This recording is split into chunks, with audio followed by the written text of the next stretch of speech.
विधिवत प्रारंभ करते हैं।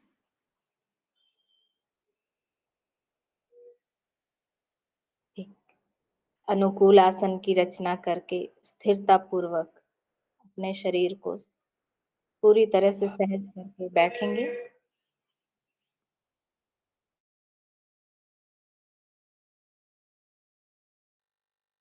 ओम सभी को नमस्ते जी।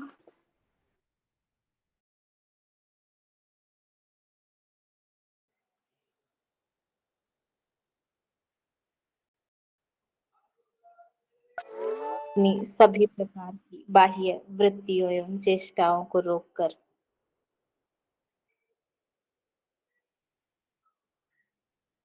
जिस विद्या को जानने, सीखने, समझने के लिए हम उपस्थित हैं,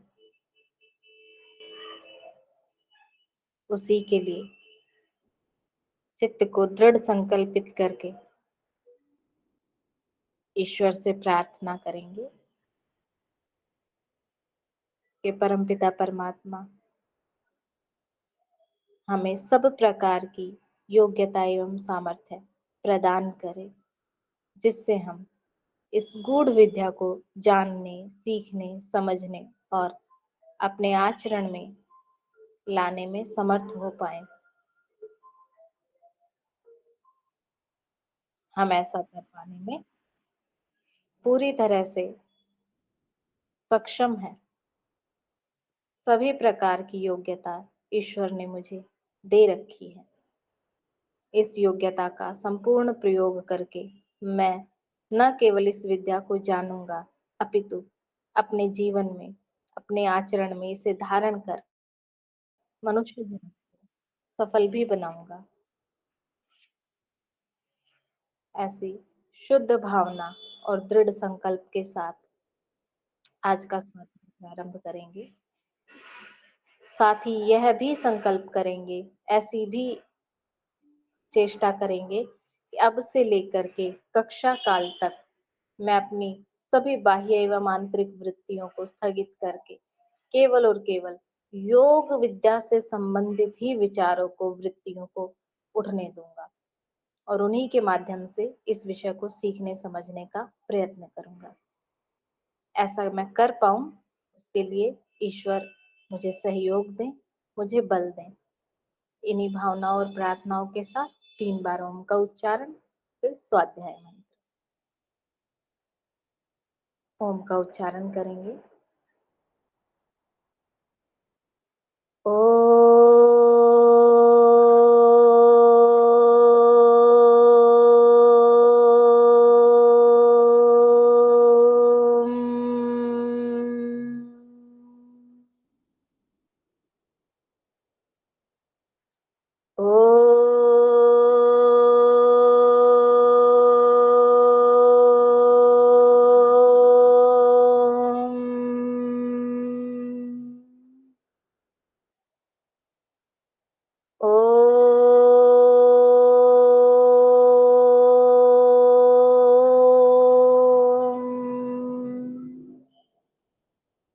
ॐ सहनाववतु सहनौ भुनक्तुः सह वीर्यं करवावहै तेजस्विनावधीतमस्तु मा विद्विषावहै। ओम। आज का पाठ प्रारंभ करते हैं। तो हम पढ़ रहे थे योग दर्शन के जो सूत्र हैं, यानी प्रथम और द्वितीय पाद, जिसका हम स्वाध्याय पहले से कर चुके, तो उसके सूत्रों का हम रिवीजन कर रहे थे। प्रथम समाधि पाद और द्वितीय साधन पाद, इनके सूत्रों का हमने रिवीजन करना था, क्योंकि स्वाध्याय तो हमारा तृतीय पाद विभूति पाद से प्रारंभ होगा। अब जो हम सूत्र, भाष्य और टीका सहित स्वाध्याय कर रहे थे, वो तो हमने विभूति पाद का करना है। लेकिन पीछे जहां से हमने छोड़ा था, तो उसकी एक आवृत्ति हो जाए, इस दृष्टि से हमने रिवीजन प्रारंभ किया था प्रथम समाधि पाद का। तो समाधि पाद का रिवीजन करते हुए ये जो पीछे दिया हुआ है परिशिष्ट, योग दर्शन के पुस्तक के पीछे मिलेगा, परिशिष्ट, उसमें लिखा हुआ है परिशिष्ट ख, इसको हम देख रहे थे। और इसके भी हम पिछली कक्षा में 20 सूत्र तक देख चुके थे। जो पहले 1 से लेकर के 20वें सूत्र तक का विषय हम देख चुके थे। 1 से लेकर के 20 सूत्र में यदि किन्हीं का कोई प्रश्न है, कोई शंका है तो आप रख सकते हैं, और यदि नहीं है तो फिर हम आगे चलें।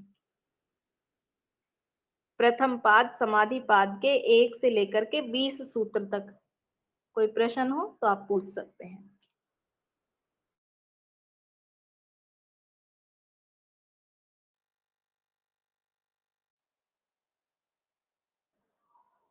चलिए, कोई प्रश्न नहीं है, आगे का पाठ प्रारंभ करते हैं। अच्छा, ये सूत्र जब मैं पढ़ा चुकी होंगी, यानी 30 सूत्र तक जब मैं समझा चुकी होंगी, तब फिर मैं आपसे पूछूंगी जो पहले से सदस्य जुड़ रहे हैं, जिनको कल कोई भी सूत्र तैयार करने के लिए कहा गया था। तो अभी आपका कोई प्रश्न आ नहीं रहा है, फिर आप सोल्व करेंगे सूत्र को, ठीक है। चलिए 21वें सूत्र से देखते हैं। 20वां सूत्र इन्होंने कहा था, श्रद्धा वीर्य स्मृति समाधि प्रज्ञा पूर्वक इतरेषाम। 2 प्रकार के योगियों के विषय में चर्चा हो रही थी, भव प्रत्यय और उपाय प्रत्यय। तो भव प्रत्यय तो विदेह प्रकृति लया नाम, भव प्रत्यय जो समाधि होती है वो विदेह और प्रकृति लय इन योगियों की होती है। और श्रद्धा वीर्य स्मृति समाधि प्रज्ञा पूर्वक, श्रद्धा वीर्य स्मृति, श्रद्धा यानी श्रद्धा वीर्य यानी परिश्रम, ये सूत्र हमारा कल हो ही गया था। और समाधि प्रज्ञा, इनके उपयोग से, इनके प्रयोग से, इनका अभ्यास करने से जिनको समाधि प्राप्त होती है, इतरेषाम अन्यों को, वो अन्य कौन से हैं, तो वो उपाय प्रत्यय अर्थात उपाय प्रत्यय योग्यों को इन इन उपायों को करने से, श्रद्धा पूर्वक अभ्यास करने से, वीर्य यानी उत्साह पूर्वक बल पूर्वक पुनः पुनः अभ्यास करने से, स्मृति पूर्वक योग मार्ग का अनुष्ठान करते हुए जो बुद्धि बनती है, जो स्मृति बनती है, कैसे कैसे अटकता हूँ, फिर जब अटकता हूँ तो कैसे कैसे निकलता हूँ, शास्त्रों को स्वाध्याय करके शास्त्रों की स्मृति बनाए रखता है, गुरु के प्रवचन सुन के, उपदेश सुन के गुरु उपदेश को स्मृति में बनाए रखता है। समाधि के लिए जब बैठता है, ध्यान के लिए जब बैठता है, तो ध्यान के समय में उपस्थित होने वाली प्रेरणाओं को स्मृति बनाए रखता है। इन इनको अपना सहारा बना करके, इन इन उपायों को साथ ले करके जब वह प्रयास करता है, और इस प्रयास के फलस्वरूप जब उसको समाधि लगती है, तो उसको उपाय प्रत्यय योगी कहते हैं। आगे देखिए, अब ये जो समाधि है यानी उपाय प्रत्यय समाधि है, ये किसको शीघ्रता से लगती है? भव प्रत्यय जो योगी है उनको तो शीघ्रता से लग ही जाती है, क्योंकि पूर्व जन्मों में वो अपना प्रयत्न कर चुके, पूर्व जन्मों में वो प्रयास कर चुके, इसलिए। लेकिन ये श्रद्धा वीर्य और स्मृति प्रज्ञा पूर्वक जो उपाय कर रहे हैं, इनको कब लगेगी शीघ्रता से? देवांग जी है कक्षा में, कल भी वो एक प्रश्न कर रहे थे कि जी करते हैं पर होता नहीं है, तो क्या पूर्व जन्मों के ही होंगे? जैसे इनमें कहा भव प्रत्यय, तो इसका मतलब तो समाधि केवल उन्हीं को लगेगी जिनका भव प्रत्यय होगा, यानी पूर्व जन्मों की साधना होगी। इस जन्म की जिसकी साधना है उसको भी समाधि लाभ शीघ्रता से हो, उसके लिए क्या उपाय है? तो उसके लिए उपाय कह दिया इन्होंने 21वें सूत्र में, कहा तीव्र संवेगा नाम आसन्न। तीव्र संवेगा नाम, समाधि किनको शीघ्रता से प्राप्त होती है? आसन्न का मतलब होता है निकट। तो समाधि के अधिक निकट कौन होता है? तीव्र संवेगा नाम, जिसके संवेग तीव्र होते हैं। संवेग अर्थात उद्वेग, भावनाएं। तो जिसकी समाधि के प्रति भावना अधिक होती है, भावना अधिक होगी तो उसके प्रयास अधिक होंगे। हम किस वस्तु की प्राप्ति के लिए अधिक प्रयत्न करते हैं, अधिक प्रयत्नशील होते हैं? जिसके प्रति भावना अधिक होती है। भावना अर्थात प्राप्ति की इच्छा। और जिस वस्तु के प्रति हमारी भावना कम होती है, उसकी प्राप्ति की इच्छा कम होती है, संवेग कम होते हैं, वो वस्तु अगर हमें मिले तो भी ठीक है, नहीं मिले तो भी ठीक है, देरी से मिले तो भी ठीक है। लेकिन जिस वस्तु की प्राप्ति की तीव्र इच्छा होती है, उसके प्रति तीव्र भावना होती है, तीव्र संवेदना होती है, उस वस्तु को प्राप्त करने के लिए हम खूब परिश्रम करते हैं। जब तक वो वस्तु हमें प्राप्त ना हो जाए तब तक हम अपने परिश्रम में कोई कमी नहीं आने देते। तो यही समाधि के लिए है, यही साधना में कोई स्थिति प्राप्त करने के लिए शर्त है। क्या? तीव्र संवेगा नाम। संवेग कैसे होने चाहिए? उस वस्तु की प्राप्ति के लिए इच्छा शक्ति कैसी होनी चाहिए? तीव्र होनी चाहिए। वो तीव्र भी किस तरह की होनी चाहिए, कितनी तीव्र होनी चाहिए, उसके लिए फिर अभी आगे बता रहे हैं। अब इस तीव्र संवेग में भी कैटेगरियां हैं कि भाई कितनी तीव्र होगी तब कैसे कैसे स्थिति बनेगी। तो उसके लिए 22वां सूत्र पढ़ दिया, मृदु मध्य अधिमात्रत्वात् ततो अपि विशेषः। इन तीव्र संवेगों में भी विशेषता है, इनमें भी वैरायटी है। क्या वैरायटी है, क्या विचित्रता है? तो उसके लिए कह दिया मृदु मध्य अधिमात्रत्वात्। मृदु, मृदु यानी हल्का, कम स्तर का, मध्य मध्यम स्तर का, और अधिमात्र, अधिमात्रत्वात्, अधिमात्र यानी अधिक स्तर का, ऊंचे स्तर का।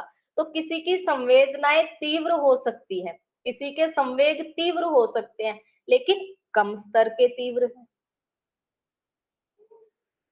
इसमें दो प्रकार से चीजें चलती हैं, एक तो भावना और एक प्रयत्न, उपाय। भावना तो क्या है? अंदर की इच्छा, प्राप्ति की इच्छा, जो भावना के रूप में होती है, एक भाव के रूप में होती है, इमोशन के रूप में होती है। और एक उस भावना के वशीभूत आप उपाय किस प्रकार के कर रहे हो। तो भावना तो हमारी तीव्र है, यानी प्राप्ति की इच्छा तो तीव्र है, लेकिन उस तीव्र इच्छा के साथ साथ समाधि प्राप्ति के जो उपाय हैं, उपाय अर्थात यम नियम आसन प्राणायाम प्रत्याहार धारणा ध्यान, ये, और इसके साथ साथ एक और वैराग्य। तो ये चीजें जो हैं ये हमारी निम्न स्तर की है। भावना तीव्र है, अभी चाहिए, लेकिन अभी चाहिए के साथ उपाय तीव्र नहीं है, तो यहाँ पे भी बात नहीं बनेगी। उपाय कैसे हैं हमारे? उपाय हैं हमारे मृदु स्तर के, यानी यम नियम का पालन करते हैं, लेकिन कभी कभी उसमें अंतराय भी आ जाते हैं, कभी कभी हम उससे च्युत भी हो जाते हैं, उसको छोड़ भी देते हैं। हमें ध्यान करना है, रोज का नियम है कि हमने 1.5 घंटा ध्यान करना है, लेकिन उस 1.5 घंटे में कभी वो नियम टूट भी जाए, कभी यात्रा में है, कभी किसी के घर गए हुए हैं, कभी अनुकूलता नहीं है, कभी दिनचर्या ठीक से नहीं हुई, तो कोई बात नहीं, ध्यान छोड़ गया। नहीं, भावना तो पूरी है ना, भावना तो हमने तीव्र बनाई हुई है, संवेग तो उसके प्रति हमारे तीव्र है, लेकिन उपायों में हम कमी रख रहे हैं। तो अब ये हमारी तीव्र संवेग नहीं होगा, क्योंकि तीव्र संवेग के साथ साथ हमें अपने उपायों में भी तीव्रता ही रखनी पड़ेगी। उपायों के प्रति भी हमें उतना ही दृढ़ होना पड़ेगा जितना दृढ़ हम भावनाओं को लेकर के हैं। जितना समय हमने ध्यान के लिए निश्चित किया है उतना ही समय होना चाहिए, और उतने समय में ध्यान ही होना चाहिए, निरंतरता ही होनी चाहिए।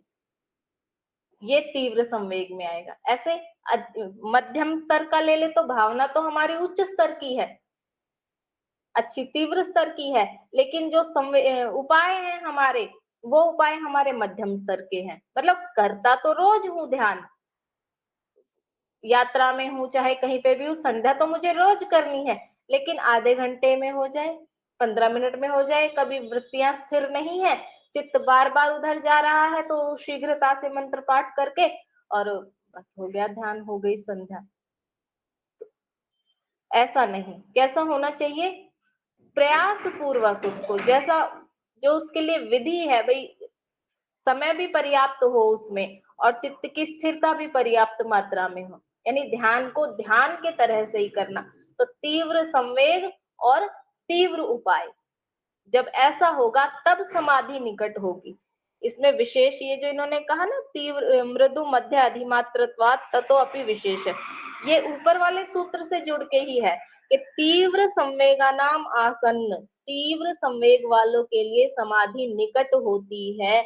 इसमें भी कोई एक तीव्र संवेग है लेकिन समाधि नहीं प्राप्त हो रही, तो फिर वहां पे हमें देखना पड़ेगा कि ये जो तीव्र संवेग है ये कौन से स्तर के हैं, मृदु तीव्र स्तर के हैं, मध्यम तीव्र स्तर के हैं, या अधिमात्र तीव्र स्तर के हैं। तो अधिमात्र तीव्र स्तर के होंगे तब समाधि निकट होगी। और क्या उपाय है? इनके अतिरिक्त विकल्प नहीं है कि भाई तीव्र संवेग ना हो और कोई और उपाय हो, नहीं।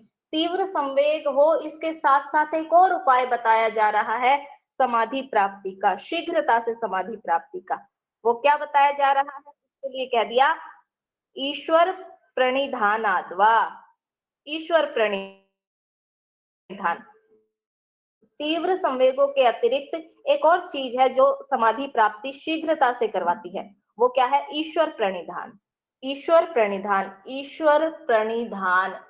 यहाँ पे तो भाषा में जब हम देखेंगे तो हमें मिलेगा ईश्वर प्रणिधान का अर्थ है सभी क्रियाओं के फल को ईश्वर को, यानी परम गुरु ईश्वर को अर्पित कर देना, समर्पित कर देना। ये कैसे होता है? सभी क्रियाओं का फल ईश्वर को समर्पित कर देने। अच्छा काम किया कि इस अच्छे काम का भी फल मुझे नहीं चाहिए, ईश्वर आप रखो। और बुरा काम किया, आप कहा कि नहीं बुरे काम का फल भी मुझे नहीं चाहिए, ईश्वर आप रखो।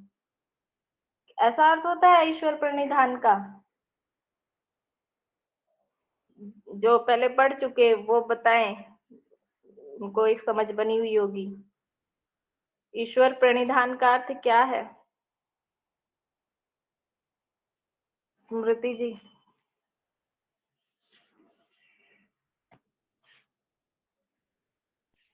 ईश्वर के नजदीक पहुंचना। ईश्वर प्रणिधान। स्मृति जी नहीं, आपने प्रयास किया, मुझे अच्छा लगा आपने जुड़े हैं, फिर भी आपने प्रयास किया। शोभा माता जी हैं कक्षा में? ईश्वर की निकटतम को समझना, उसके नजदीक पहुंचना। हाँ, ठीक है। एग्जैक्ट चीज तक हम जाएंगे। अगर आपने जितना अपनी समझ के आधार पे उत्तर दिया, ठीक। मीनाक्षी जी।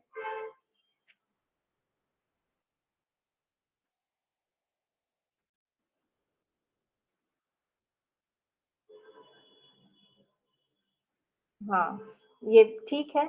अच्छा प्रयास। मतलब हमारे जो पहले से पढ़ चुके, जो उनमें से कोई भी आगे नहीं आ रहा। शोभा माता जी। हाँ जी। सभी कार्य जो भी हैं और अपने शरीर, जड़ चेतन सब में ईश्वर की सत्ता को मतलब ध्यान में रख के हर कार्य को करना। ईश्वर सर्वत्र है, सर्वज्ञ है, ये जान के कार्य करना, और जो भी कार्य करना वो ईश्वर को समर्पित करके कि मतलब निष्काम कर्म करना, कि कोई मतलब इच्छा ना हो बल्कि ऐसे कार्य करना, ये ईश्वर प्रणिधान। जी, बहुत अच्छा प्रयास। स्मृति जी।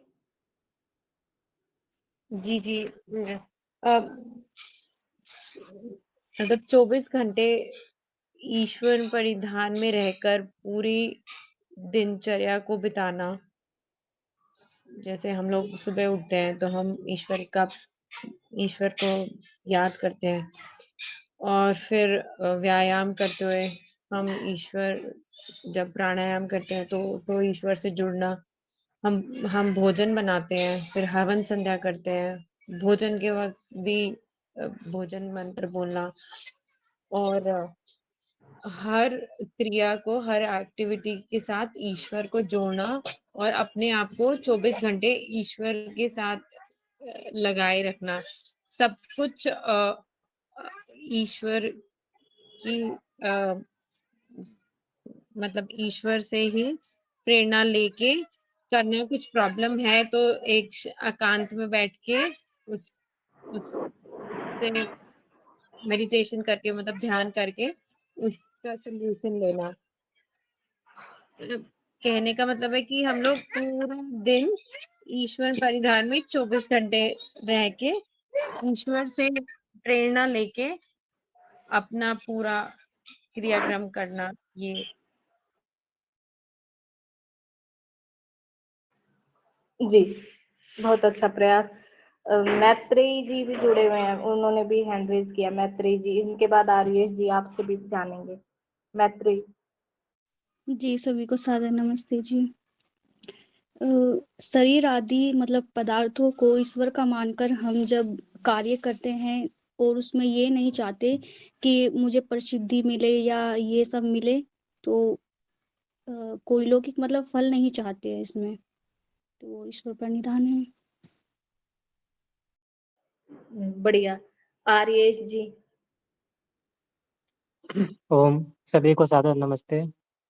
जी, मैं जो सुमन में ये मैत्री बहन ने कहा है, मेरा भी ऐसा ही है कि जो कुछ हम कर रहे हैं, सब कुछ ईश्वर को समर्पित करके ही सारा कर्म को करें और निष्काम भाव से कर्म को करें। जो कुछ हमें परमात्मा दे दे, उसे स्वीकार कर दें, लेकिन कर्म करते समय हम अपना 100% दें और सब कुछ परमात्मा का ही मान करके कर्म करें। हमारा कुछ भी नहीं है, शरीर भी हमारा नहीं है, दिया हुआ है परमात्मा का दिया हुआ मन, इंद्रिय इत्यादि। तो बस इतना ही मैं बोलना चाहता हूँ। जी बहुत अच्छा। देवांग जी। जी नमस्ते जी। योग के 8 अंगों में से ईश्वर प्रणिधान का बहुत सबसे ऊंचा स्थान है। एक बात कहे तो बिना किसी इच्छा या आकांक्षा को ईश्वर को समर्पित कर देना, ऐसा हृदय में प्रेम रहकर ईश्वर की उपासना करना। ऐसा करने से जो हमारा जो अहम होता है वो नष्ट हो जाता है और जीवन में हमें नम्रता आती है।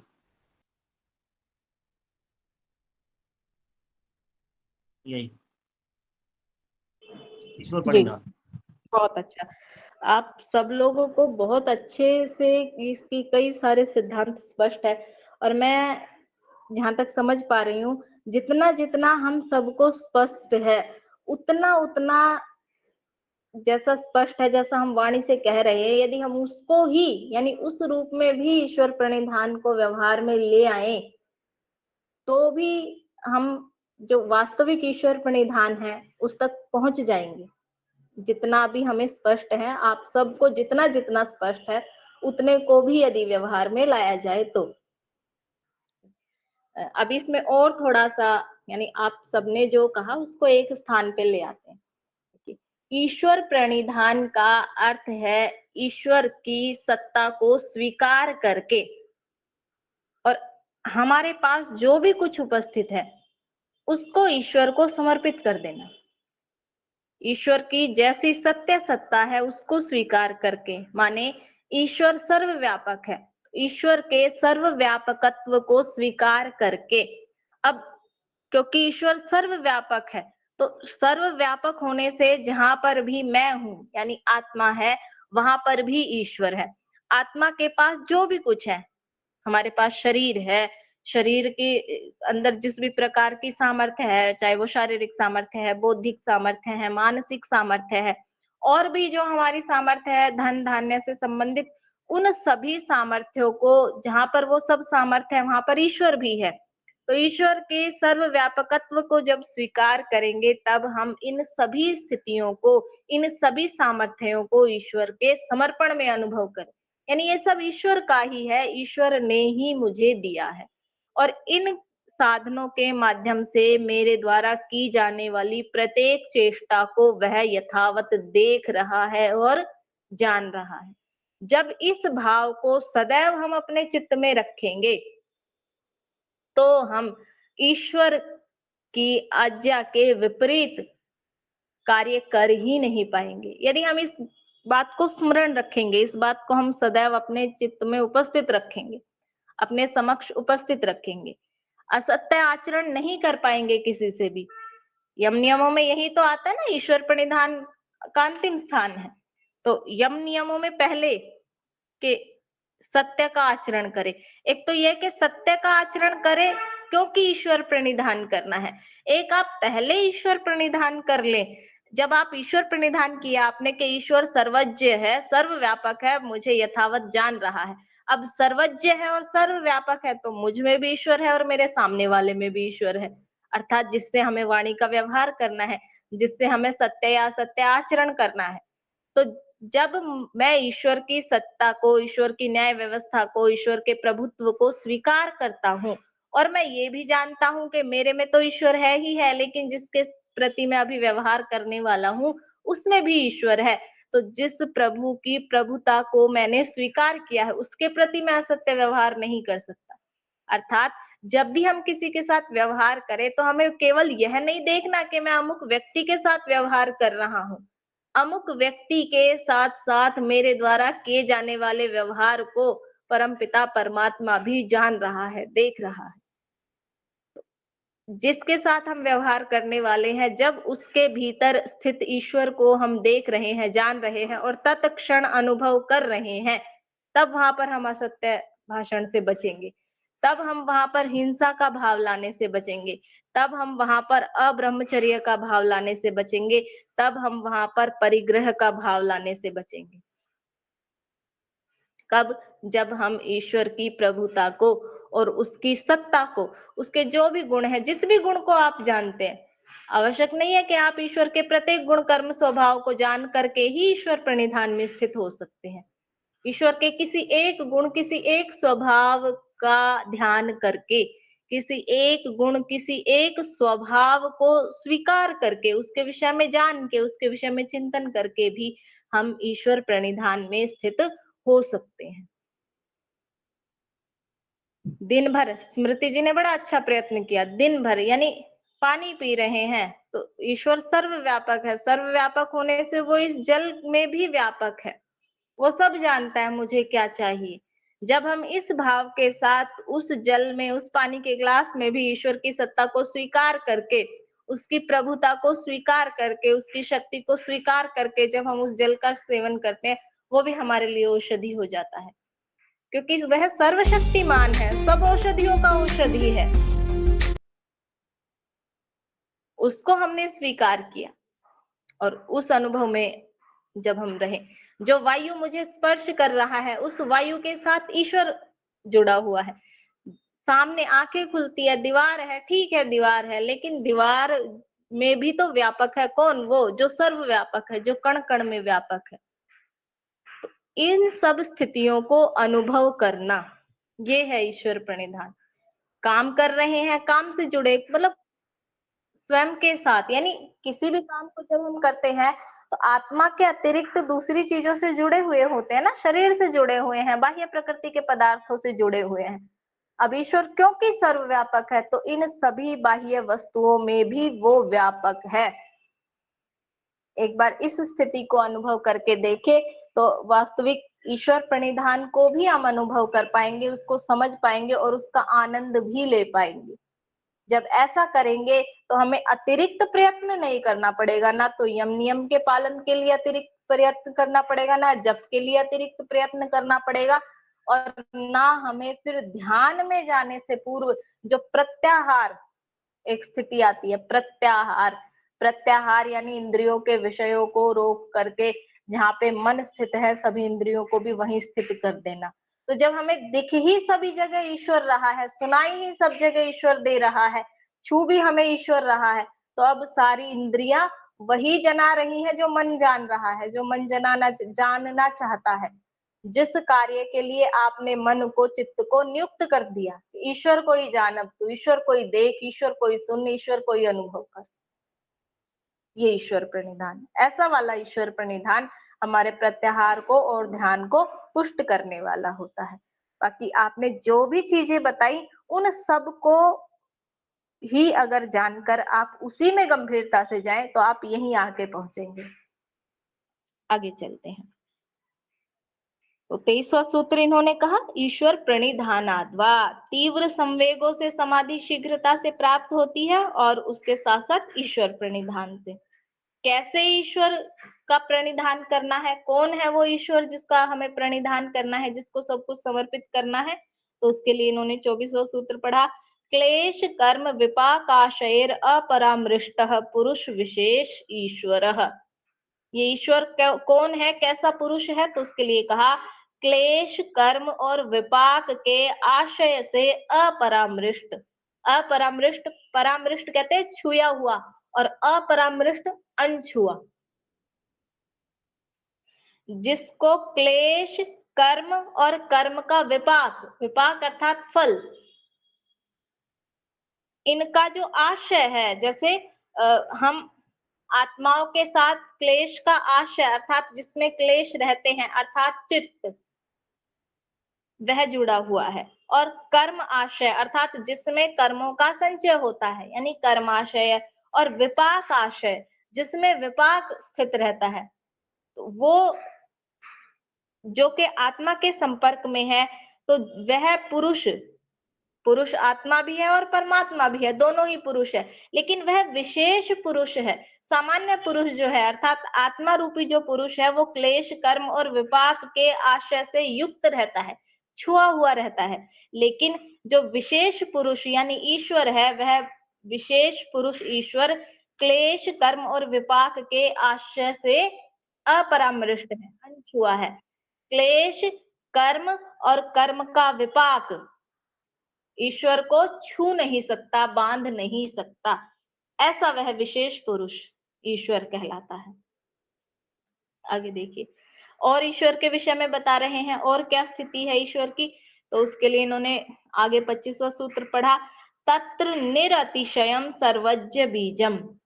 इस ईश्वर में, इस पुरुष विशेष में निरतिशय सर्वज्ञ बीजम, निरतिशय, अतिशय कहते हैं लांघना, पार जाना, और निरतिशय जिसके पार ना जाया जा सके, जिसको ना लांघा जा सके। तो इस ईश्वर में, ये जो पुरुष विशेष है, इस पुरुष विशेष ईश्वर में निरतिशय सर्वज्ञ बीजम, ऐसी सर्वज्ञता का, ऐसे ज्ञान का बीज है। कैसे ज्ञान का बीज है? जो निरतिशय है अर्थात जिसका पार नहीं पाया जा सकता। सर्वज्ञता की जो सीमा हो सकती है वो यहीं पे है, पराकाष्ठा। इसके अतिरिक्त सर्वज्ञता और कहीं पे नहीं हो सकती। निरअतिशय अर्थात इसकी सर्वज्ञता ऐसी है जिसका कोई अतिशय नहीं, जिसको पार नहीं किया जा सकता। पराकाष्ठा प्राप्त है सर्वज्ञता की इस ईश्वर में। और क्या उसके विषय में बताया, तो कहा स एष पूर्वेशाम अपि गुरुः कालेन अनवच्छेदात्। स एष, स वह, एष यह, वह जो यह ईश्वर है, वह यानी पुरुष विशेष, और यह कौन, जिसके विषय में ऊपर के जो सूत्र पढ़े गए हैं, तो वह जो ये ईश्वर है वह कैसा है? पूर्वेशाम अपि गुरु, पूर्वेशाम पूर्वों में हुए, गुरुओं के, अपि भी गुरु, वह पूर्व में हो चुके गुरुओं का भी गुरु है। कैसे है उनका भी गुरु? उसके लिए आगे कह दिया, कालेन अनअवच्छेदात्, काल के द्वारा, अनअवच्छेदात् अवच्छेदित ना होने से। काल उसको हटाता नहीं है, काल उसमें बाधा उत्पन्न नहीं करता है। जैसे पतंजलि जी जिस टाइम पे गुरु थे, या अब हम उनका शास्त्र ये पढ़ रहे हैं, तो अभी भी गुरु हैं, किंतु जब ये शास्त्र अनुपलब्ध हो या उनके द्वारा शिक्षण की गई विधि या ये पुस्तक अनुपलब्ध है, उस समय में अब पतंजलि जी गुरु नहीं है, या पतंजलि जी के भी जो गुरु रहे, उनके भी जो गुरु रहे, उनके भी जो गुरु रहे, अब समय आता है कि एक गुरु का काल समाप्त हो गया, क्योंकि काल के द्वारा उनकी समाप्ति हुई, यानी काल, उनकी मृत्यु हुई, फिर कालांतर में उनके द्वारा दिए गए उपदेश प्रवचन लुप्त हुए, तो काल के द्वारा विच्छिन्न हुआ उनका समय, काटा गया, काल के द्वारा बाधा उत्पन्न की गई समय के द्वारा। लेकिन ईश्वर के साथ क्या है? कालेन अनवच्छेदात्, काल के द्वारा, समय के द्वारा ईश्वर को बाधित नहीं किया जा सकता, वो अबाध्य है, इसलिए वह पूर्व में हुए गुरुओं का भी गुरु है। और क्या बताया इस ईश्वर के विषय में, तो उसके लिए कहा आगे 27वां सूत्र, तस्य वाचकः प्रणवः, उस ईश्वर का वाचक, वाचक अर्थात कहने वाला, उस ईश्वर को बताने वाला, उस ईश्वर का जो निज नाम है वह क्या है? प्रणवः, प्रणव, प्रणव कहते हैं ओम की जो ध्वनि है उसको, तो उस ईश्वर का वाचक है प्रणव। ये यहाँ पे बताने की आवश्यकता क्यों हुई? क्योंकि विषय पीछे चला था ईश्वर प्रणिधान का। ईश्वर प्रणिधान को ही विशेष प्रकार से, अच्छे प्रकार से, उत्तम प्रकार से आचरण में लाया जा सके, ईश्वर प्रणिधान का अनुष्ठान भली भांति किया जा सके, इस प्रयोजन की सिद्धि के लिए ही ये ईश्वर के विषय में चीजें बताई जा रही हैं। क्योंकि जिस ईश्वर का हमने प्रणिधान करना है, अर्थात जिस ईश्वर को सब स्थितियां समर्पित करनी है, उस ईश्वर के विषय में कुछ तो बोध होना चाहिए, कुछ तो जानकारी होनी चाहिए, कुछ तो लक्षण होने चाहिए कि ऐसे ऐसे ईश्वर के प्रति मुझे ये सब स्थितियां समर्पित करनी है। तो उस प्रयोजन के लिए, उस दृष्टि से ये यहाँ पे ईश्वर के विषय में बता रहे हैं। क्या? तस्य वाचकः प्रणवः, उस ईश्वर का वाचक है प्रणव अर्थात ओम। अब और लाभ बताया। आत्मा की एक स्थिति है, जब तक वो कहीं पे लाभ नहीं देखता वहां पर उसकी प्रवृत्ति नहीं होती। तो अब लाभ बताया जा रहा है ईश्वर प्रणिधान से क्या होगा। और वो तो ठीक है, पीछे बताया इन्होंने कि समाधि प्राप्ति शीघ्रता से होगी, निकटता से होगी, लेकिन ऐसे ही मतलब बस हो जाएगी। आप कह रहे हैं इसलिए मान ले, ऐसा क्या होगा ईश्वर प्रणिधान से? ऐसा क्या होगा? ये जो प्रणव इन्होंने दिया, इसका जप करने से ऐसा क्या होगा? तो आगे एक और श्रृंखला चला रहे हैं। ये प्रणव यानी ईश्वर प्रणिधान को और कैसे पुष्ट करे, तो उसके लिए कहा 28वें सूत्र में तज्जपस तदर्थ भावनम। ये जो ऊपर कहा था तस्य वाचकः प्रणव, उसका वाचक है प्रणव अर्थात ओम। अब इसका क्या करे, तो कहा तज्जपस, तत् इसका जप, जप करे, तदर्थ भावनम और इसके अर्थ की भावना करे सदैव। तज्जपस तदर्थ भावनम, प्रणव का जप करे और प्रणव के अर्थ की भावना करे, यानी ओम का जप और ओम के अर्थ की भावना। ओम का जप, जो ओम ओम ऐसे बोलते रहते हैं, और उसके अर्थ की भावना, तो ओम का अर्थ सर्वरक्षक परमात्मा, इस अर्थ की भावना। एक होता है जप, ओम का जप और अर्थ का चिंतन, और एक है भावना। चिंतन तो व्यापक है और भावना अनुभव करना उसको। जैसे ओम शब्द हो गया, सर्वरक्षक इसका अर्थ हो गया, और इस अर्थ की भावना कब होगी? जब हम सब समय पे, सब स्थितियों में स्वयं को ईश्वर की रक्षा से रक्षित अनुभव करेंगे। हम ध्यान करते हैं, हम संध्या करते हैं, तो संध्या में हम मंत्र बोलते हैं ना, ओम प्राची दिगग्निरधिपति रशितो।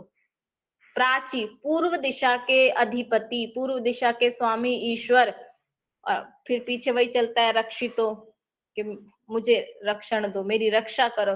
फिर उसके बाद ओम दक्षिणा, दक्षिण दिशा के स्वामी मेरी रक्षा करो। और फिर उसके बाद ओम प्रतीचि, पश्चिम दिशा के स्वामी ईश्वर मेरी रक्षा करो। ओम उदीची, उत्तर दिशा के स्वामी ईश्वर मेरी रक्षा करो। तो ये एक गोल घेरा स्वीकार करते हैं उस समय हम अपने चारों तरफ, भावना के स्तर पर, मानसिक स्तर पर। और ध्रुवा निचली दिशाओं के स्वामी, ऊर्ध्वा ऊपर की दिशाओं के स्वामी। तो ध्यान के लिए जब बैठते हैं, उससे पूर्व संध्या करते हैं, तो संध्या में एक मानसिक स्थिति बनाते हैं, एक भावनात्मक स्थिति बनाते हैं, ताकि हम निश्चिंत होकर के ध्यान कर सके। किसके आश्रय से हम निश्चिंत होते हैं? उसी ईश्वर के आश्रय से निश्चिंत होते हैं, क्योंकि हम उसकी सत्ता को अपने चारों ओर स्वीकार करके बैठते हैं कि अब मुझे कोई भी हिंसक प्राणी या कोई भी प्रतिकूलता मुझे स्पर्श नहीं कर पाएगी। क्यों? क्योंकि मेरे चारों तरफ जो सर्वरक्षक परमपिता परमात्मा है, उसका घेरा है।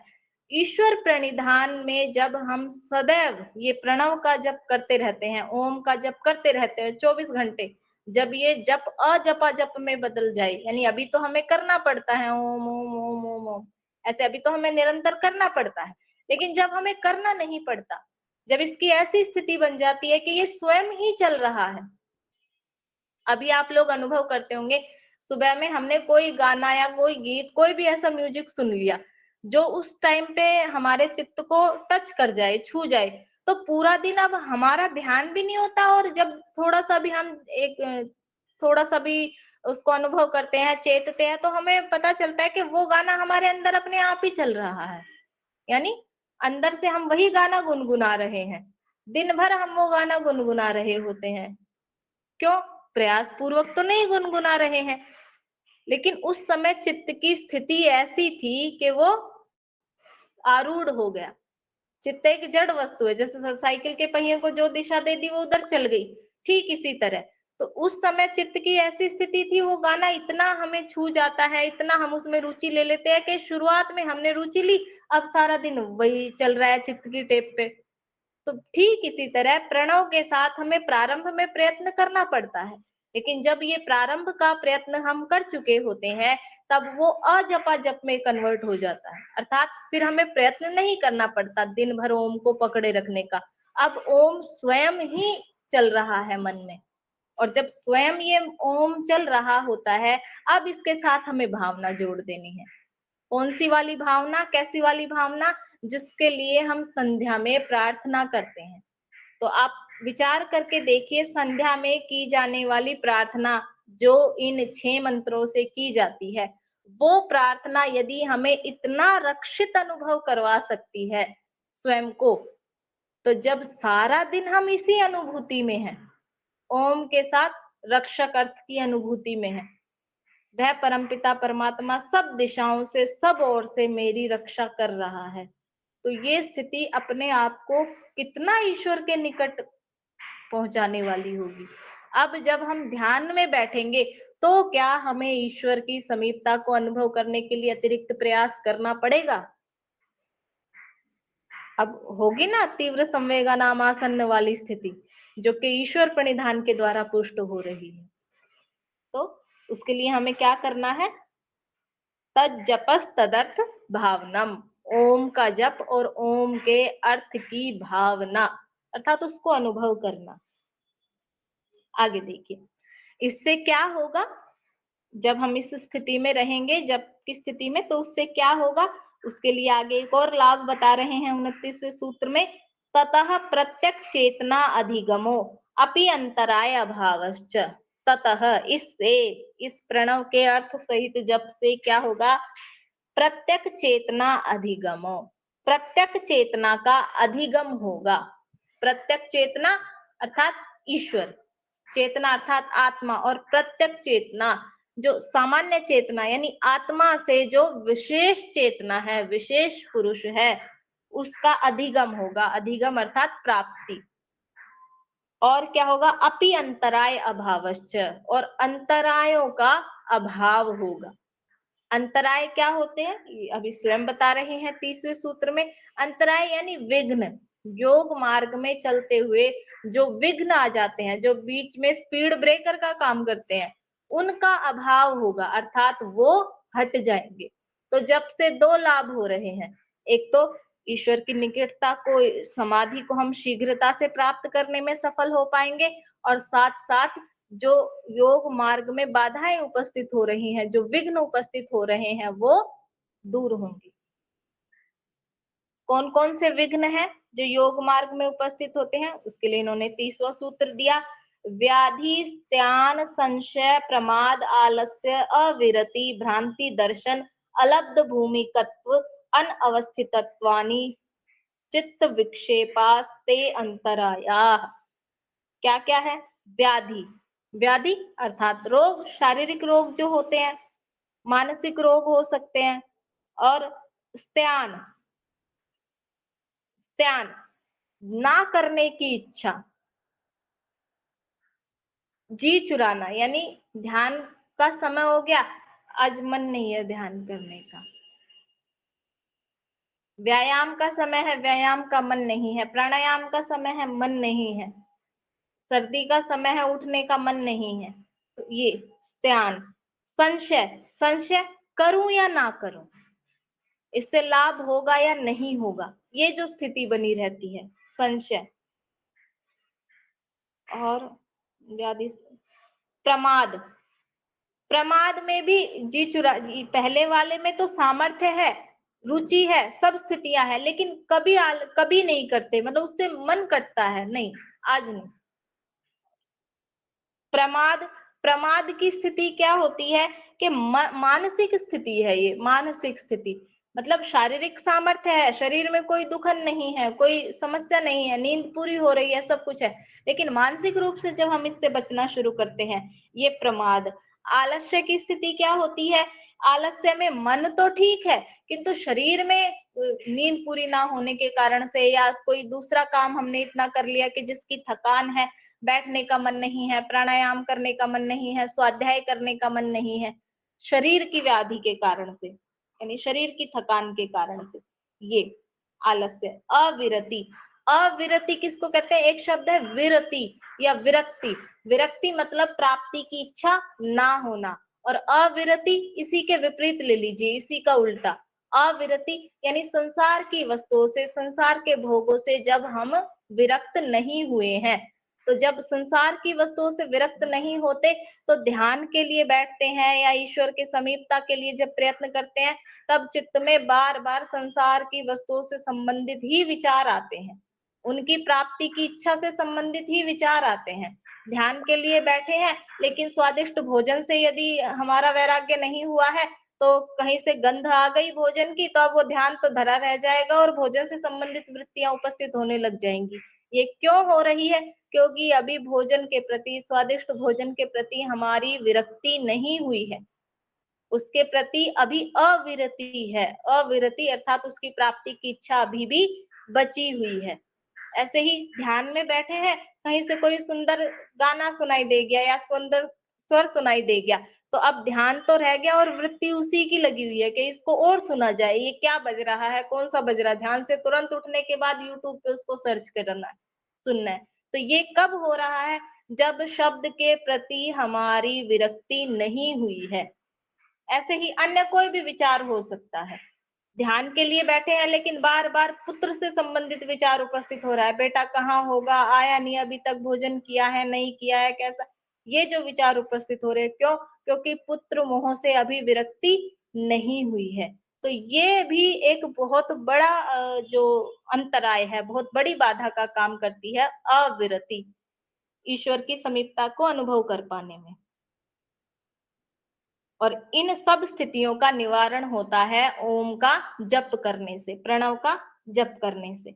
भ्रांति दर्शन, भ्रांति दर्शन यानी भ्रम की स्थिति।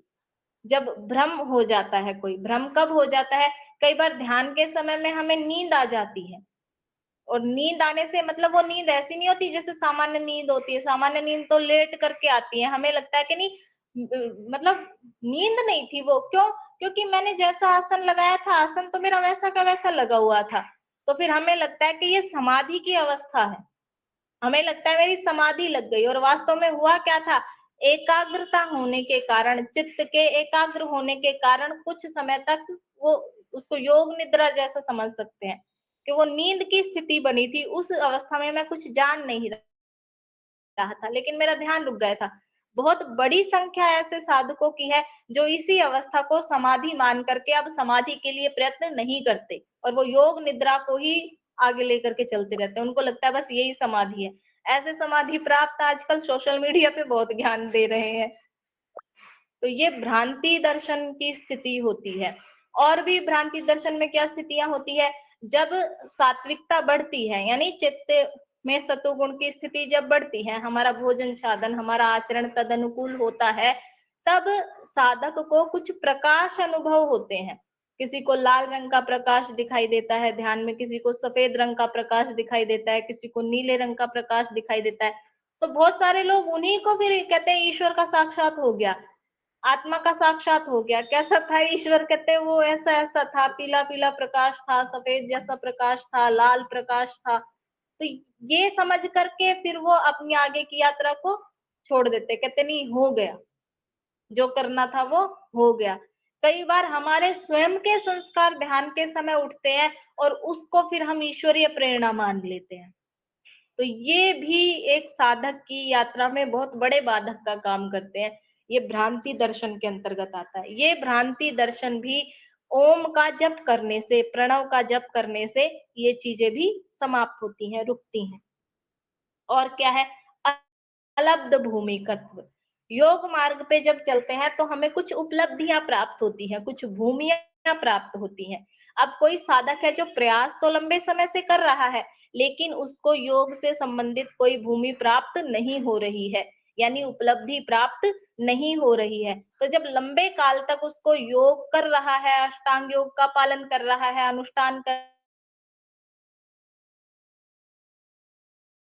कोई विशेष स्थिति मिल नहीं रही। अब ऐसे में उस साधक को योग के प्रति अरुचि होने लगती है और वो कहता है होना जाना तो कुछ है नहीं, छोड़ता हूँ, सामान्य जीवन जीता हूँ। तो ऐसी स्थिति में भी वो योग से विमुख होने वाला होता है। उस समय पे भी ये जप उस साधक का रक्षण करता है, उसको रक्षित करता है, उसकी साधना को बचाता है। अलब्ध भूमिकत्व, इसको भी समाधान करता है जप, क्योंकि जप के माध्यम से उसको स्थिति शीघ्रता से प्राप्त होती है। तो अलब्ध भूमिकत्व जैसी स्थितियों से वो बच जाता है। और क्या कहा? अनअवस्थितत्व। अनअवस्थितत्व जैसा कि नाम से स्पष्ट है, अवस्थितत्व यानी स्थिरता और अनअवस्थितत्व यानी उसका विपरीत, विचलन। तो योग मार्ग पे बढ़ते बढ़ते जब हमें किसी स्थिति की प्राप्ति हुई, उस स्थिति की प्राप्ति होने पर एक ही बार में वो स्थिति स्थिर रह जाएगी, यानी बस किसी की एक दिन ध्यान में उच्च स्थिति बन गई, सात्विक स्थिति बन गई, अब वो कल भी बनेगी, परसों भी बनेगी, ऐसा नहीं होता। साधक संस्कारों के आधार पे, बाह्य क्रियाओं के आधार पे, मानसिक स्थिति के आधार पे, भोजन छादन, जो गुणों का उतार चढ़ाव है उसके आधार पे ये स्थितियां बनती बिगड़ती रहती हैं। जब ये स्थितियां बनती बिगड़ती रहती है, उस बनने बिगड़ने में साधक परेशान होता है, व्यथित होता है, क्योंकि ठहराव नहीं है। 2 दिन तक सात्विकता की स्थिति अच्छी बनी, अगले दिन फिर राजसिकता आ गई, इसमें ठहराव नहीं है। ये ठहराव का ना होना भी उसे योग से विमुख करता है। वो कहता है कितना भी प्रयत्न करो तो कभी बन जाती है, कभी नहीं बनती। तो इस अवस्था में भी ये जप साधक की रक्षा करता है, अनवस्थित तत्व को भी दूर करता है। अब योग में उसकी स्थिति बनने लगती है, सात्विकता में स्थिति बनने लगती है, धीरे धीरे प्रत्याहार की स्थिति सिद्ध होने लगती है, फिर ध्यान लगने लगता है और फिर यह ध्यान बढ़ते बढ़ते एक दिन समाधि तक भी पहुंचता है इसी जप के माध्यम से। तो ये इन्होंने कहे 9 अंतराय कहे चित्त विक्षेपा। ये जो अंतराय हैं ये चित्त को विक्षेप करने वाले हैं, विक्षिप्त करने वाले हैं, अस्थिर करने वाले हैं। ते अंतराया, और यही अंतराय हैं। ये चित्त को विक्षिप्त करने वाले, अस्थिर करने वाले, विचलित करने वाले विक्षेप हैं और इन्हीं को अंतराय कहा है। तो व्याधि स्त्यान संशय प्रमाद आलस्य अविरति भ्रांति दर्शन अलब्ध भूमिकत्व और अनअवस्थितत्व, ये 9 अंतराय थे चित्त के जो हटते हैं जप करने से, और ईश्वर प्रणिधान भी पुष्ट होता है और समाधि शीघ्रता से प्राप्त हो इसका भी उपाय होता है। तो जप के महात्म्य को स्वीकार करें, जप को अपने जीवन में आचरण में धारण करें। ऐसी ही आप लोगों के लिए शुभकामना। अच्छा, आज हमारा समय अधिक हो गया क्योंकि ये सूत्र हमने शुरू कर लिया था। आज हमारे 30 सूत्र पूरे हो गए हैं। मैं एक कार्यक्रम में मुझे जाना है कल और रविवार को, तो 2 दिन का अवकाश रहेगा। रविवार का तो रहता ही है, कल मुझे कहीं जाना है, यात्रा में रहूंगी, इस दृष्टि से अवकाश है। तो सोमवार तक आप इस सूत्र पे तो विशेष ध्यान देंगे।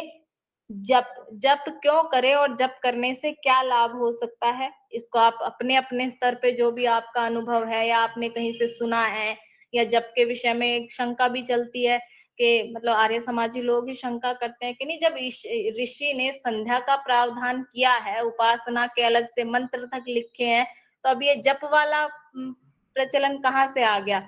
जप को इतना महत्व क्यों दिया जाता है? कुछ लोग है ना, इतनी माला जप करनी है, इतनी माला जप करनी है, तो वो जप का ये आया कहाँ से टॉपिक? तो उसके लिए एक तो योग दर्शन ही इसको पुष्ट करता है। इस पे आपकी अपनी क्या राय है, आपके क्या क्या अनुभव है, उस पे आप अपना वक्तव्य देंगे सोमवार को। ठीक है जी। देवांग जी का प्रश्न है, किसी अगले दिन कक्षा में देखेंगे। आज समय पूरा हो गया है। जी मैत्री जी कुछ कह रहे थे? मैत्री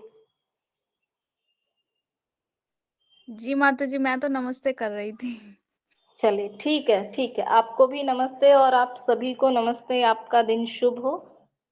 आप सबको प्रणाम, धन्यवाद नमस्ते। आपका बहुत बहुत।